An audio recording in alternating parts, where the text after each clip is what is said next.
Hello, Gill. Hello. She'll be right back. Hello, Gill, and hello, Gavin. Thanks for joining the inaugural live stream. Let's talk about climate action. I think before we dive into the subject that I think we all embrace in our daily lives, we should talk about who you are.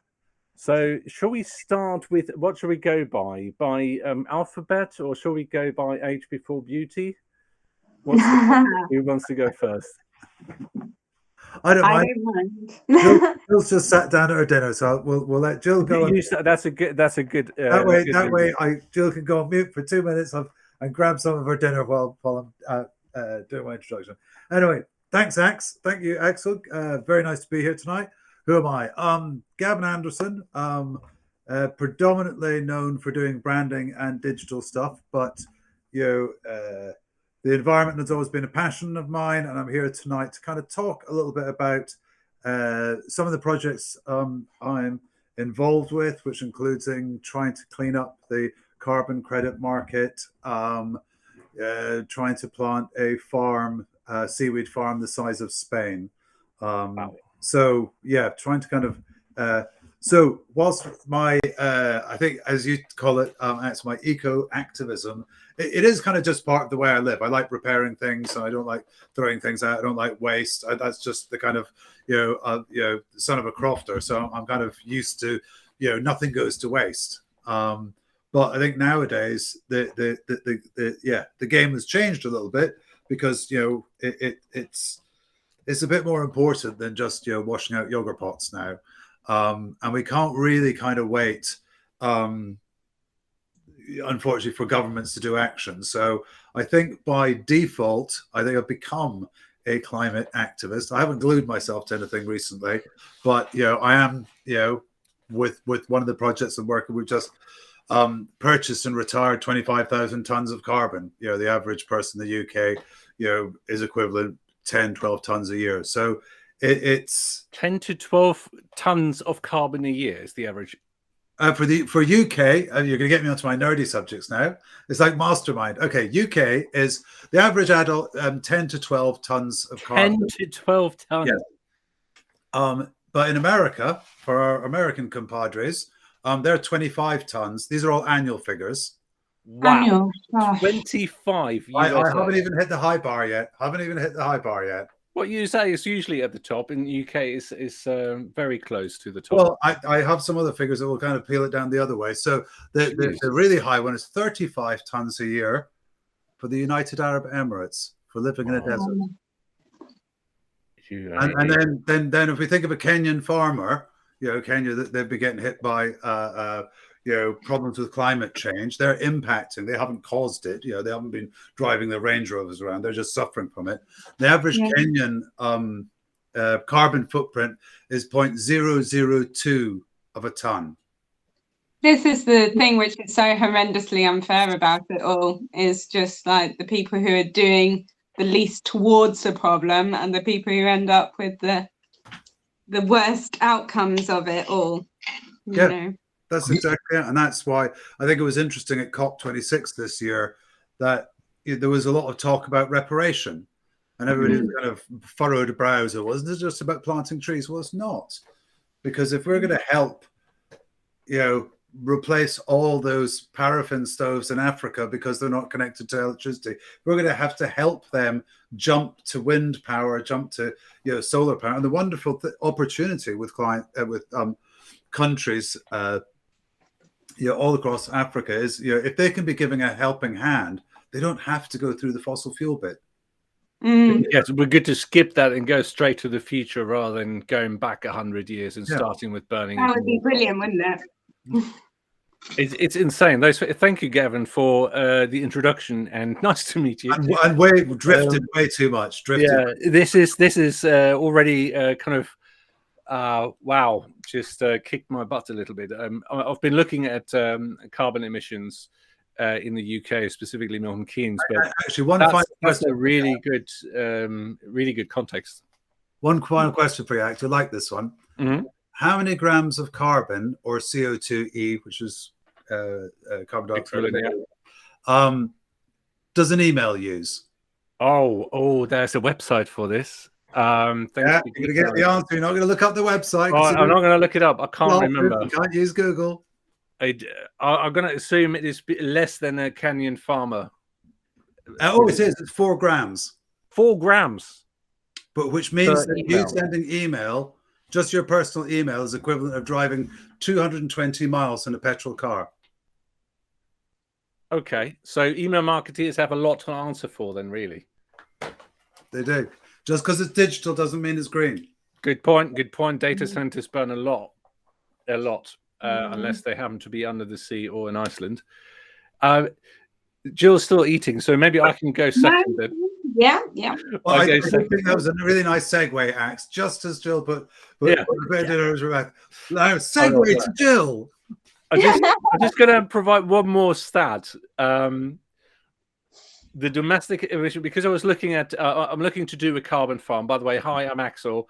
I'm Chief Troublemaker at Be Braver, and I'm trying to create a carbon farm, which is basically an agricultural business, which aims to really capture as much carbon as Milton Keynes releases. And I looked this up. The domestic emissions in 2020 for Milton Keynes were 360 kilotons. 360,000 tons.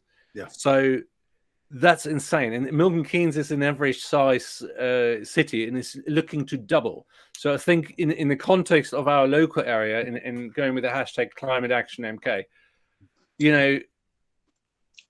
wow, what do we have to do locally to bring that down? Because we were saying that it's between 10 and 12 tons per person. Multiply that by the people in Milton Keynes. That's crazy. The thing is, though, is that I read a book. I was actually offered a book by Penguin Random House Audio, because I'm an eco influencer. I'll go into introductions in a second, but cool.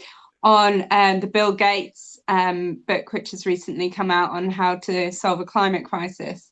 And the point that he seemed to be making throughout is that, unfortunately, it's not now a case of us just all trying to reduce usage. Like, that's part of the picture. That's, a really good part of the picture. And by all means, where possible, we should do that.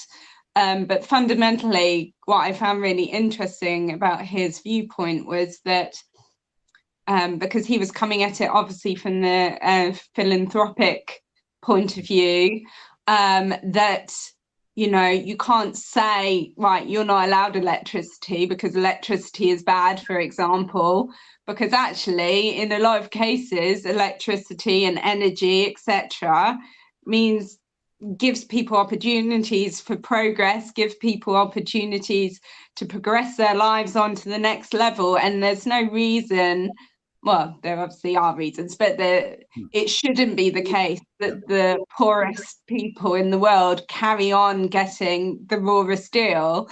What we need to do is actually solve how we make energy and make energy fundamentally greener from source. And that's going to be the solution. That's where we're at now. I think also, just to add to that, I think for me, my big hobby horse, as Axel will know, is carbon sequestration, which I know is easy for me to say, but taking carbon out of the atmosphere. I mean, it's really, for me, it's quite simple. If you think of, in a swingometer, if vertical is 0, where we're at net 0, we're leaning in this direction, and we're planting trees to try and slow things down. So we're trying to push the needle back up there. But with carbon sequestration, it's all about pulling the needle up and further back. And these are the seaweed projects, the mango groves, hemp, bamboo, because and I feel really guilty about it, but part of my mission is to try and clean up the carbon credits market. And there's a lot of brilliant work out there. And we work, to be clear, I always work with either VCS, FERPA, or VCS, Vera, or gold standard carbon credits, because they, as far as I'm concerned, they have the highest quality checking of the carbon credits. Because I read a report literally this morning, I think it was, or yesterday morning, where the EU are going to try and label nuclear energy and another type of energy as sustainable, so people will get carbon credits for it. It's that's insanity. So we have to actually, we can't have people just making up their own rules. Gold standard and VCS, they work with the UN. They actually chemically measure the soil before and afterwards to make sure carbon has been removed from it. Because what we've got to, I think for me, within the whole, let's plant a tree, let's, where recycle goes, we've got to have a benchmark of measurement. So if the benchmark of measurement is going to be 1 ton of carbon as verified by the UN and the gold standard, everything must be measured to that. And because the problem is, I think one of the challenges is people don't know how to save the planet. Sometimes it's just reusing stuff. Sometimes, I hate to shatter another illusion, but the word, carbon footprint invented by BP to make us feel guilty. And yet we've just been talking about it. Yeah, I don't. We don't have carbon footprints. The people that are pulling that oil out of the ground have the carbon footprint. Oh, let's save the oil excavation thing until later. But let's go back to Gill and ask Gill. Well, first of all, Gill, welcome to the stream. I hope this is going to be a successful regular thing, and to have you both on as much as possible. And then we invite loads of other interesting people, hopefully, who will join us, and hopefully they will inspire us. And speaking of inspiration, Gill, it's your fault as much as it's Gavin's fault, but it's your fault, Gill, because we used to work together at Cranfield University. Great place, by the way, for secondary, for postgraduate studies. And they're very much into their green thing and sustainability. But we did, in fact, meet as a polluter, as it turns out, I guess, because we worked in marketing. So we did a lot of email marketing. But you inspired me, because I learned back when we worked together at Cranfield that you were doing a blog under the guise of Jam Jar Gill, or they called it Jam Jar Gill. And that intrigued me. So I've been a long time lurker on your blog and now the podcast and everything. And I'm so glad that there is somebody who is so very much right up my street and he's so active. So Gill, please do tell us more about you, especially for those who are watching or are listening to us who might have not have come across your blog and your podcast. Right, yeah. So I've been blogging for about 11 years now. So been there sort of since the beginning of it becoming popularized, I guess. The reason why I started the blog was after watching the film Julia and Julie, which is all about, it's like a split timeline film where Julia Childs, who's the woman who brought French cooking to America, is in the 1950s in France. And then Julia, who's a civil servant, then working in the call center just after the Twin Towers. And both are looking for creativity and stuff in their lives. And basically Julia Childs is one of the first women, if not the first woman, to go to the Cordon Bleu. And then Julia decides to work her way through this French cooking book 50 years later, and write a blog about it. And she gives herself a year to do it. And so that's kind of how I got onto the blogging journey in the first place. But as it's developed, it's kind of, I think it's always had a natural eco slant, because I guess I have a natural eco slant. I was brought up to just respect nature and what I was putting in my body. And I kind of see, I guess if you want to call it a brand, the brand is like, I call myself now an eco-influencer, because I very much try and make sure that everything which I'm promoting, products which I'm testing, ideologies which I'm trying to put out there, all have that thread running through them, that it's about trying to have a more natural life, but that's both in the holistic sense as well, and very much into sort of yoga and meditation and all that sort of side. And to me, the two sides of things just really join up. And I'm interested in just trying to be as green as possible in my day-to-day life, and just really push, I guess, my two sort of hashtags which I like to push are conscious consumerism and making green mainstream. And I think, it's a case that we've really, really progressed with this over the last couple of years, and specifically over the pandemic. The community has just built and built and built, and it's really something which I'm so proud to now be a part of, really, especially within Instagram, because and I kind of like the juxtaposition, I guess, of calling myself an eco-influencer, because the term influencer, has quite a few negative connotations. But I'm like, well, why don't we turn that on its head? I remember when I first sort of mentioned eco-influencer to my husband, he was like, oh, you should be careful because you don't really want to be, typecast or whatever. And but I kind of like that I'm deliberately going, well, actually, no, this is using this platform for good. And I'd like to think that this is the way forward. So it's about doing the grassroots stuff. It's about celebrating the wins wherever you can. It's about, the whole piece is so much around education, which is important. I have young children. I have 5-year-old twins. So I just promote, us going for walks in nature together and all that sort of side of things, and us eating healthy meals and trying to source our food in a sustainable way where we can, and just the whole piece, really, which to me, it's funny because a lot of it is just common sense to me, because that's how I was brought up. So, but unfortunately, and have a bit of a soapbox moment with this one because it really gripes me, that at some point prior to me going to school, they concluded that home economics was sexist. So rather than teaching it to both sexes, they decided to scrap it from the education system, which to me is just like utter madness, because then you're reliant on just very busy, stressed parents trying to teach their kids these things.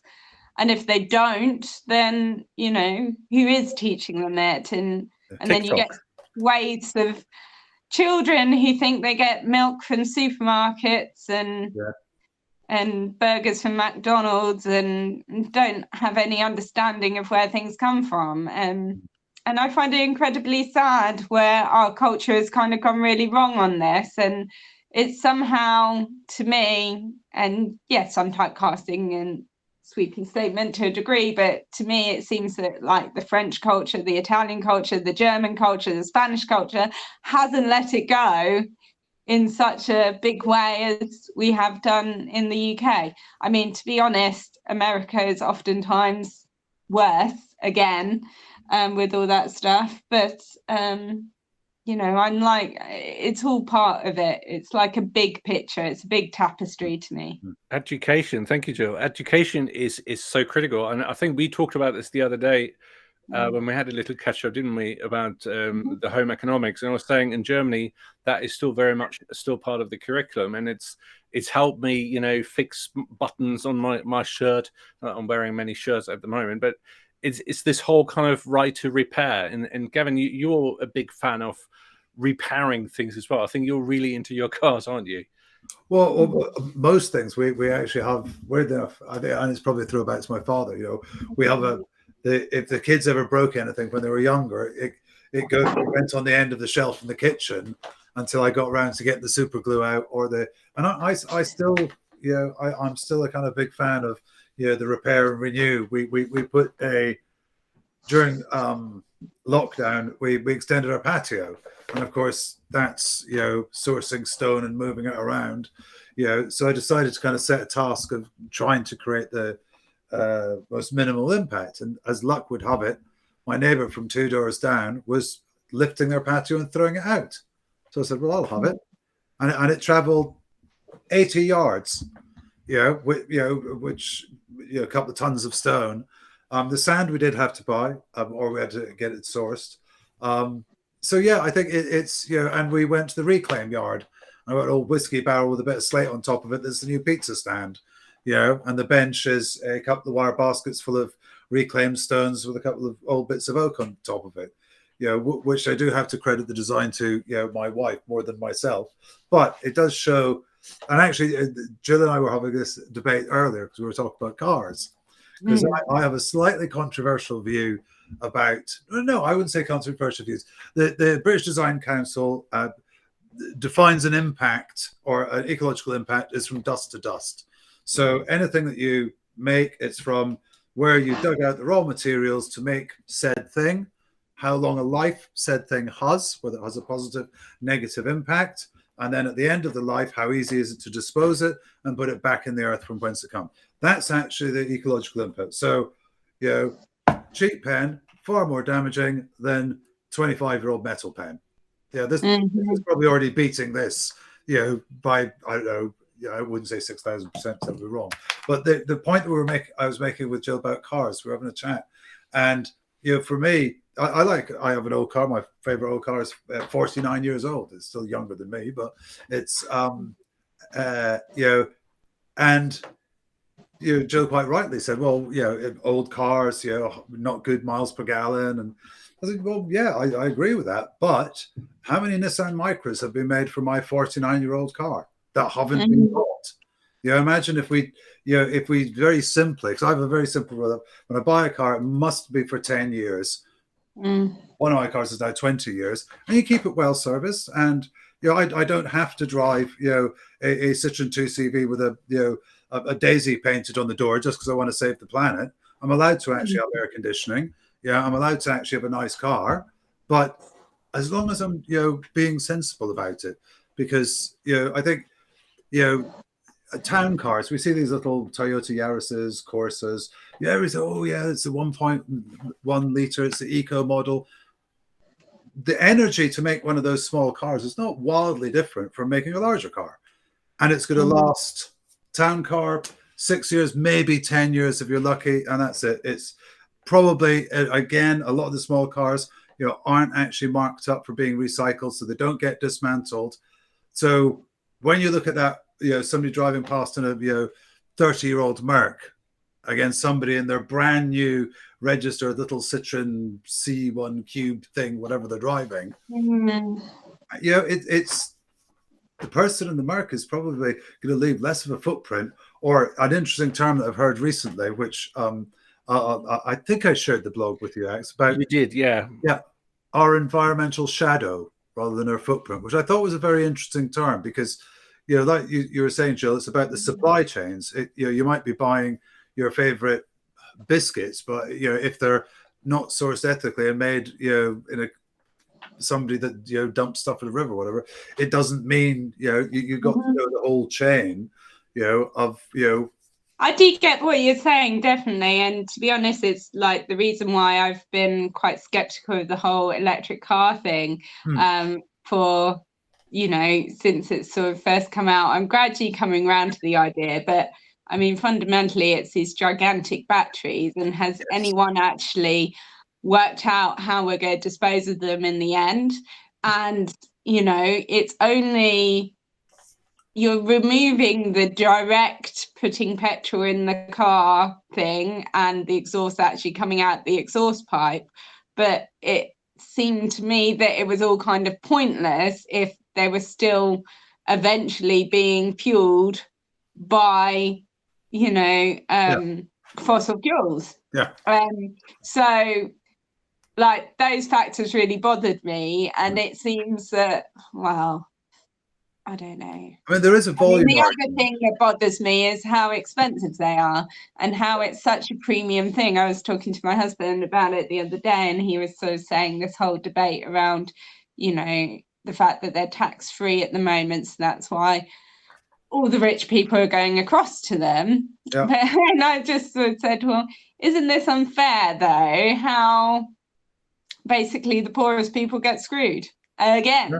Because it's just like, well, I'm not going to be able to afford one of these electric cars for God knows how long, because like the cheapest ones you can get I mean, you can get ones for about like $8,000 or something, but you kind of have which to is rent the not battery cheap. off of Renault, and they're all terrible, you know, because they were the first generation, so they're not good technology. I splashed out, Jill. I splashed out. That's a great point. Let me just come in there for a second, because I splashed out. I was a big fan of electric cars, and I completely take the point about batteries. And it's good to see that there's a lot of battery recycling shops popping up to do that, and a lot or most of the energy that goes into the batteries is carbon neutral. However, absolutely, the whole tax thing and the cost of purchasing. When I bought a Leaf, which is essentially first generation car with a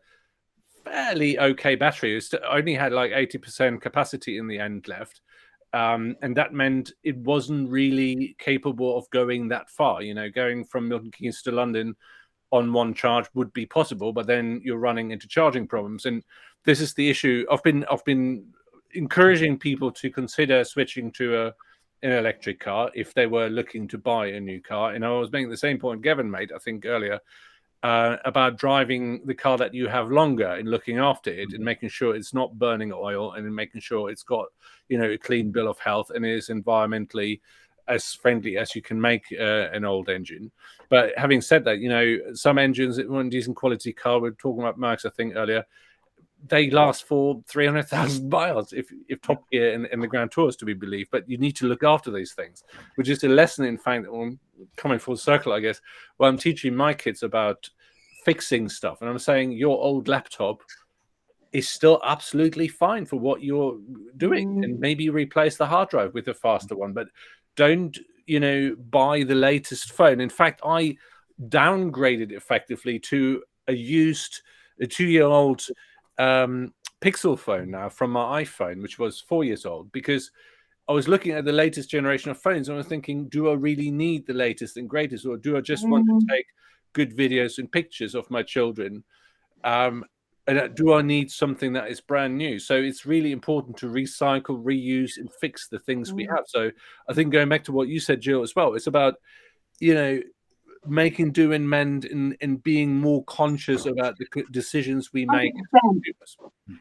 Like what Gavin was saying, I love what Gavin was saying, and yourself as well just before, is that a lot of this stuff, I say it links in with holistic health, it links in with like being more natural and all that side of things. It also links in with traditions of being thrifty. And actually a lot of the stuff just makes good sense in terms of being thrifty. And if you talk to actually, you know, people of my grandparents' generation, then they would just be like, oh, well, this is just what you do. This is just how you live, you know. Yeah.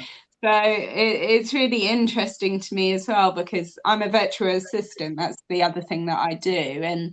And so even though my ideal place to get to is where all my clients are like eco and everything like that, like right now I have some clients who that isn't their agenda, but I actually find it interesting to point out to them things which they are doing, which are actually eco by default. I mean, I give an example. One of them's going through refurbishments on their site, and they've decided to, you know, crush down the building material from the old building and make it into the car park, you know, use that as the material for the car park. Now that just makes good business sense, but, you know, I've been trying to say to him, this is actually eco as well, you know. But it's interesting, because from my perspective, I'm all about celebrating those wins and stuff, but, you know, in that industry, and I don't obviously want to name names or anything like that, but there's definitely this sort of attitude towards, I guess, old school, what I would consider an old school attitude towards the green way. Yeah, it's a bit hippie, isn't it? In that it's probably quite feminine, quite like short-sighted, quite, you know, tree huggy, quite against making money. And all that, and they're getting a hard time from all these people kind of trying to push it on them, blah blah blah. And I just think, oh goodness, what a shame, because actually it's just because everyone, you know, it's this whole piece around the end users being blamed. And I'm not for that, you know, and I don't think that is the way forward. But, you know, we've actually got a lot of damage control to do to get people back on board with it, because they've got 20 years of thinking green is like hippies blocking roads and stopping industry. And it's just not helpful. It's not helpful. It's not going to get anyone anywhere. Exactly. It has this cultural thing, and I think you're right. It all comes down to culture, how we raise our children, what we learn in school, what the media are telling us. And I think on one side, I have a lot of people who say, well, I don't listen to the news and I don't want to talk about climate change, let alone being active. You know, it's too expensive. It's a fad. It's all fake. It's all BS. And it's really, really sad, because we were blamed by the people who caused this, by the BPs and the Shells. And these people are just saw a clip on Twitter from the Jeremy Kyle show, of all places, who threw his hands up in the air. And it's like, we're giving the British taxpayers, giving BP or Shell, you know, £100 million a year tax break, and they're making record profits. And then, you know, they have the audacity to blame the consumers and say, well, it's all your fault. You know, if you hadn't bought the cars, if you hadn't bought the oil burning boilers, you know, we wouldn't be in this mess. It's like, it's the rich people who get richer during crisis. And it's the biggest, most unbelievable crisis mankind has seen in its few thousand years of existence. And it is dreadful to see that the rich people will probably be okay for their lifetime and their children's lifetime, because they'll all, you know, go away and live on a space station somewhere with Elon Musk and so forth. But everybody else, like the people like us, are left behind on this planet to fend for themselves. And we have to start teaching our kids to be responsible consumers. And in fact, I have this thing where I'm very much to the left of center, I have to admit. I grew up in a very, you know, middle class kind of household, and I had all the things you would imagine that come with it, education and computers and holidays and whatnot. But I still learned to be a conscientious and conscious consumer. And I wish that my children, at the very least, are inspired. And judging by the chat, my daughter is going like, "What the hell are you doing, Daddy?" I hope that I'll break through that kind of consternation. Is that the word? You know, this kind of what's the use? You know, it's all messed up, and we're fighting big windmills. Win. You know, I think we can win. I think people like you, people like Gavin, we can all do our bit. We can. It starts with being a conscious consumer and being able to make an informed choice and saying, no, I'm not going to buy the latest iPhone. I'm going to buy something I can fix and not where I'm locked in. If I need to buy something new, and I'm going to fix my shoes rather than. And buying something cheap, it means you buy it twice, or as Tesco's and everybody else wants you to do. You know, the kids' shoes. Sorry, I'm going off on a tangent here, but Jill, back me up on this. Your mum. I buy shoes for my kids to go to school. They have to be special kind of shoes. They have to be black. They have to be not fancy. The only place you can really buy them on the mainstream is in a high street, and they cost next to nothing. So they become a throwaway item. So my son's shoes, for the third time in the last 6 months, are broken. Not because he does anything fancy with them. He just goes to school and walks and such. But, you know, you can't repair them. So the only other choice I have is to go to a really fancy shoe shop and buy a pair of shoes he's going to grow out of in about 6 months. You know what irritates me, though, is that what happened to Brantano's, because Brantano's was a brilliant solution, because they had all of Clark's second stock, and fact of the matter, it doesn't matter if it's last year's stock or not, does it? Mm. And actually, I think there's a lot to be said for the likes of TK Maxx and Brantano's and these sort of places who are selling the seconds, because it actually makes it affordable to the consumer. I'm lucky in that my mum very kindly treats the boys currently, touch wood, to Clark shoes since they started school. But I think, you know, there's an important thing here to be said about teaching your kids to be respectful of their belongings. I'm not by any means saying that your son isn't. No, you're right. They can do better. They absolutely can do better. No, but just to clarify, I mean, for example, you know, my boys have finally got into using their little micro scooters, which I got secondhand on Facebook Marketplace, but like most of our stuff. But but also, you know, they have a brake on the back of them, which you can press. But when I was out with them the other day, like one of them went to put their shoe down, scraping along the pavement in order to stop it. And I lost my SH1T at them, you know, very quickly, because I was just like, no, those are your expensive shoes. You need to look after those shoes. And, you know, I mean, I know there's a whole piece around shame parenting and everything like this, but also it's being logical, being reasonable, you know, getting your kids to understand the value of things. And I think that's really important. You know, I'm also lucky that the boys' feet, touch wood, don't seem to grow that fast.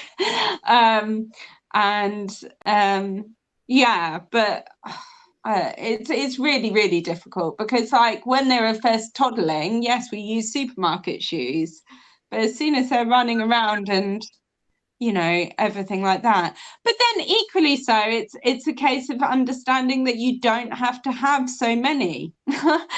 You know, I know kids who, you know, they have so many shoes. And I'm like, I didn't grow up in that world where we had so many shoes. I'm like, I have one pair of shoes of each type. That's how I operate. But each type of shoes, you know, then I have like a pair of Zumba shoes, but I've probably owned them 10 years. I have, you know, a pair of knee-high boots, but again, they've probably been around a good 5 years, and I expect them to have a 10-year ratio. You know, I am not going with trends and stuff. I think it's funny because it's something which, again, my mum sort of taught me from a very young age. Is I used to get like dress allowance in order to source my clothes. I mean, it was effectively, that's what my pocket money was called. You know, I could use it for whatever. But I was to source like the cheap stuff, like the tops and whatever. But then she would treat me to a decent winter coat each year and a decent pair of shoes each year. And they would be, you know, the kind of thing which could then be passed on. And I was one of 3 girls, so I'd quite often get my sister's ones from like the previous, you know, and everything like that. But I think I just had that mentality, I still do now, that when it comes to, there's certain things in your wardrobe which it's worth investing in because they're supposed to last. And I think shoes go in that category, winter coats go in that category, you know, coats in general go in that category. And I think, you know, it's also really promoting that, hey, you know, you've stopped growing now. So, you know, it should last you a long time. I wonder how people did this in the olden days, because I grew up in a household where, you know, I still found my dad's clothes in a wardrobe. And I said, why are you holding on to them, Mum? And she said, because they're still good and maybe you like to wear them when you grow into them. I'm like, I'm not going to wear my dad's clothes from the 70s. I mean, talk about style and being on trend. I'm not trying to be trendy, but that idea is a very different one, I think, in our culture. Gavin, you're a slightly different generation, if you don't mind me saying. What's your take on this? Well, have you left anything to your children? in terms of clothes? We do tend to try and buy once, but buy well. You know, I have some lovely Harris tweed jackets, but they just march on year after year. But I think it's an interesting point that I would pick up on what Gill was saying, because I agree that we have this problem. And I'm coming back to the shoes. Yeah, I agree. We have this problem with the perception of it's all the sandal wearing lentil people that are trying to, and I think that's part of because Axe very kindly calls me an environmental activist. It's only because you use the tools that are being used against us, against not them. It makes it sound like an us and them. But the stuff that I'm doing with Just Carbon, which I will come back to and plug later, that's about cleaning up the market and making it accessible. This is one of my, and we were talking about loop back round to shoes. If I can find the chat box, I'm going to drop a brand in here, and I'll let Axe decide if he wants to share the link or not. Because the problem is, if people are going to buy, so if we all say tomorrow, let's save the planet, stop killing the turtles, will people stop buying expensive handbags? No, they won't. But what if expensive handbags were made by talented designers made out of old fire hoses, which are actually an expensive thing to dump? What if they'd done a deal with Burberry and swept their floor and took all the bits of rubbish and leather off of it and then made great, beautiful art that people want to pay £800 a handbag? So I think it's how we frame. So it's not making green cool. It's just being sensible about it. Especially, I mean, I remember there actually being something on one of the Sex and the City movies of all the different things. It was just interesting that her sort of personal assistant was using a rental company for like designer handbags. And it's stuff like that as well that I think there's so much that we could do. I always say, like, if I was to have my time again, I'd probably rent my wedding dress. I mean, this is a whole like other category of things, but I was absolutely determined that I was going to get a wedding dress which was made in Europe, because I knew it would be made not by children in a sweatshop.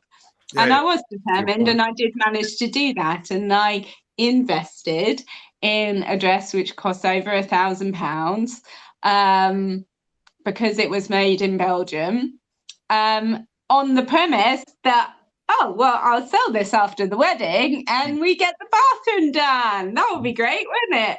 Yeah, no one buys them.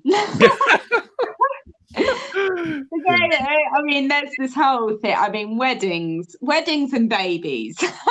It's just all about this, like, you must have new, you must have like the top end, you must have, your child is special. If your child is special, you've got to buy them the top notch. If you want it to be the best day of your life, then you must have to your point earlier, Jill, about the conditioned consumerism. They and what you were saying about keeping things useless. I'm full of useless facts. Axel can verify for this. I also have a business where I advertise to most pregnant ladies in the UK, but it's a long story about how I got there and why I'm involved with that. But the statistic that you were talking about, the average parent, new parents, will spend between £2,000 and £2,500 between the 3-month I'm pregnant to the birth. That will be mainly spent by lower income brackets, because higher income brackets have a loft, have a shed, have a country house to save the pram in. So this again kind of comes back to this horrible, you must be, because you've got to have the aluminium Fandango click pram, whereas and I get really riled about this, because they then kind of say, well, you can't sell a second-hand pram, it's not safe. Well, what the car seat thing drives me absolutely nutty, and because it's just like, well, you don't know it hasn't been in a car crash.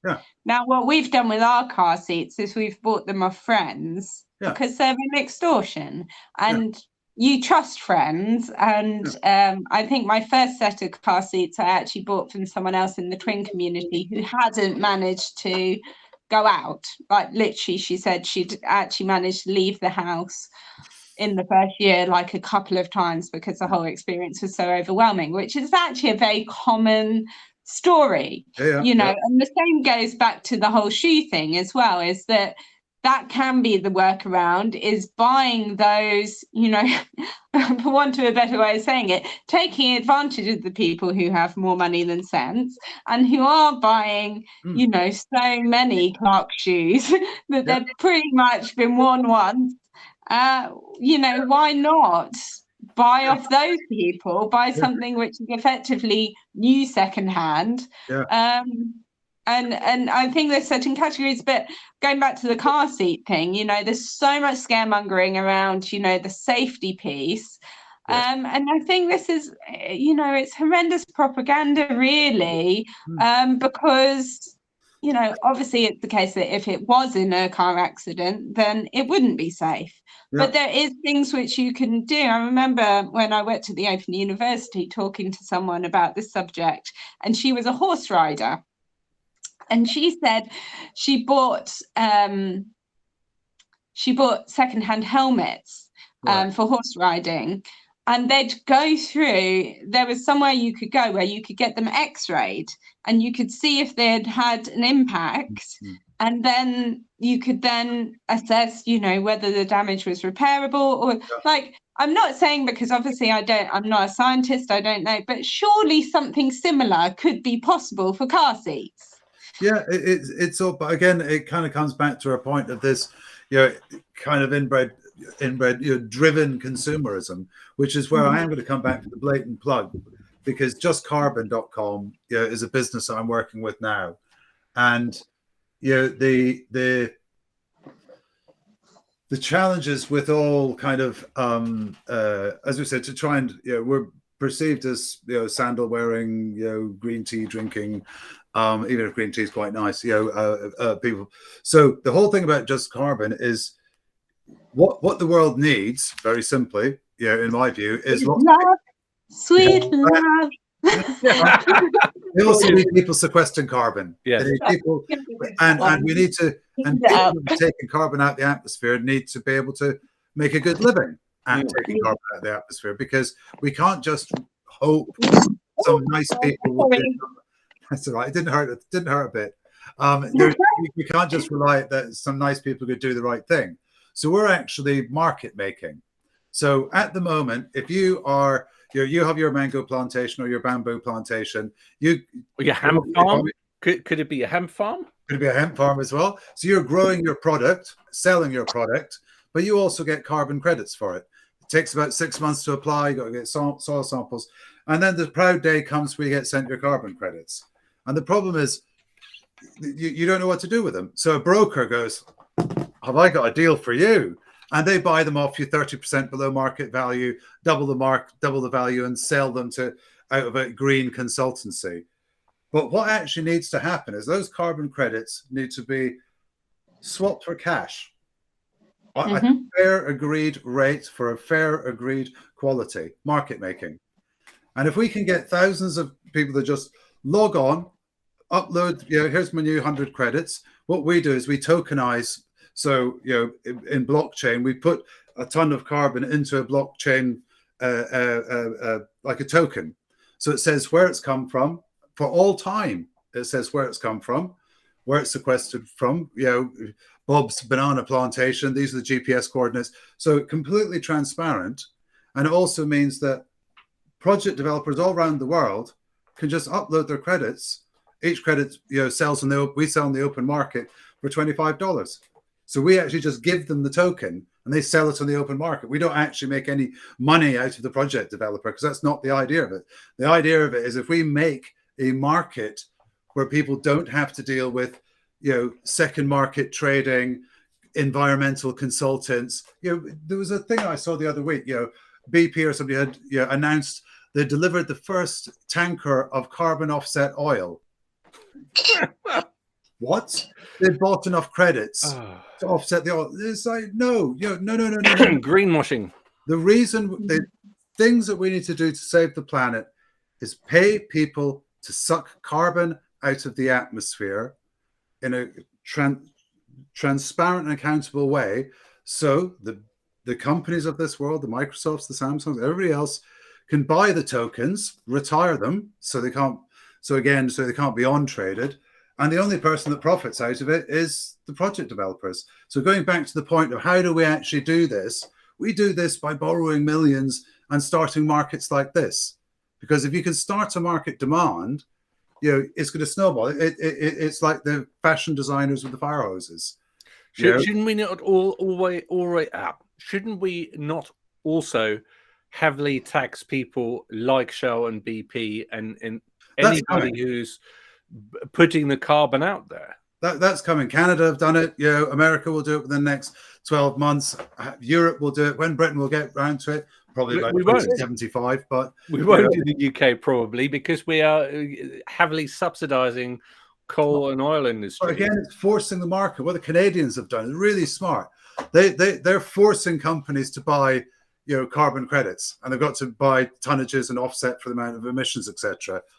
The bit of genius out of it is they put taxes up and then they give you a tax discount for buying your carbon credits. So the opposite of what the UK government is doing at the moment. Then. So in Canada, it will be law that part of your tax is paid in carbon credits. And if you're an accountant, you're not just want to go to plantatree.com and I've just bought some trees. Where are they? Oh, they're in Brazil. The picture looks great. And I'm not decrying trees. They're exactly 2 centimeters tall about 3 months. I'm not decrying it, but Leonardo DiCaprio, who's our world's first carbon neutral citizen, he really, really well intentioned guy, proper huge amount of respect for him. He was one of the early ones who bought a forest, and he actually did one day. He said, "Take me to a forest. I want to go and see it." And he went there, and it was dead, and it infuriated him so much. Leonardo DiCaprio bought a dead forest. Well, no, he bought a live forest, but nobody looked after it. And then he realized it's not just about planting trees. So he thought, I need to look after my forest. Yeah, I mean, forestry is a Catherine Rose is a forestry teacher, I've learned recently, and she's teaching people how to look after forests, and it's exciting because I mean, I half grew up in a city and half grew up on a farm, so I'm a little bit familiar with forests, but I have a lot of respect for people who do this full time, because for you and I who walk through a forest with our kids on a Sunday afternoon is lovely, but the amount of effort that goes into it in the forethought to make sure that diseases don't fester and trees can actually grow, and it's crazy. I mean, one of the things I find very intriguing is everybody is looking at these credit cards and stuff that pops up on Instagram and Facebook. It's like, oh, get this credit card for the company or whatever, and we plant 10 trees. It's great that we build planting trees, but we need to cut down less trees. We need to have more sustainable forestry, and we need to make sure that we have a reduction of CO2 that goes out. And one of the things I wanted to share with you as well was there's a graphic. I'm going to put it out on Twitter again. It's been a steep increase in CO2 emissions over the last 20, 30 years.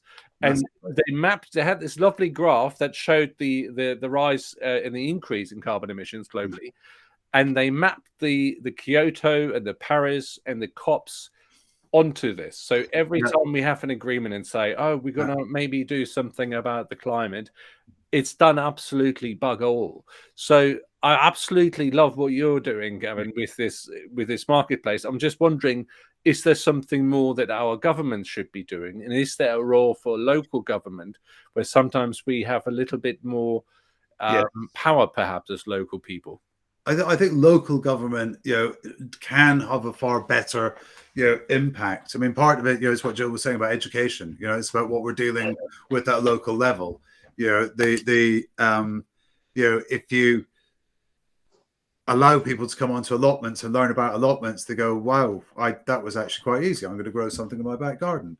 There was, there was a thing where I can't remember, maybe one of your MK team remembers it, but the York House in Stony Stratford, the big back garden, the people in York House tended to be older, or the users of York House, so they got work experience, which was actually prisoners from the local prison in MK, who then came and helped with the garden. Anyway, a couple of those prisoners then, when they were released, went into gardening work. If you teach and you share and you pass on, and that's not anything about prisons being rehabilitated. It's just that sharing thing. Because if we are stuck, in our Instagrammable best life, driving our white Mercedes CDXI whatever, it's I guess it's claustrophobic for the average person. And I think because it's interesting, because I'm lucky to work with some very nice people and very smart people, in the whole kind of green agenda, and trying to get, it's what Gill said earlier, it's about getting that mind shift of where people look at the sea. I don't just look at the sea. They should look at the sea and go, my God, it's full of microplastics. What the hell am I? Right. I need to learn about this. I'm eating them every day in my fish. I'm eating them, and they're in my makeup, etc., etc. Not to the point. It's a really fine line, because you can't just, as you were saying earlier, Jill, you can't tell everybody off for being bad. People will still want to buy big cars. They'll want to buy nice handbags. They'll want to go on nice holidays. But we need to make sure that those nice cars, it's a nice 1967 Bentley Mark T2 that they were going to recommission, or they're buying a handbag made out of fire hoses, or they're actually going to, what was Marlon Brando's? He was the first guy to buy an island to create an eco scientific study in the late 60s. Marlon Brando. Yeah. Look at see it on the cover of a magazine. Yeah, he was the first one. He fell in love with an island that was, oh God, Island of Dr. Moreau. It was a really famous film. That Marlon Brando. Yeah, and he bought the island that he filmed on, and it was back in his heyday, and he put a scientific research station on it. And nowadays it still has a scientific research station as a luxury eco holiday hotel. So you just completely ruined my view of Marlon Brando.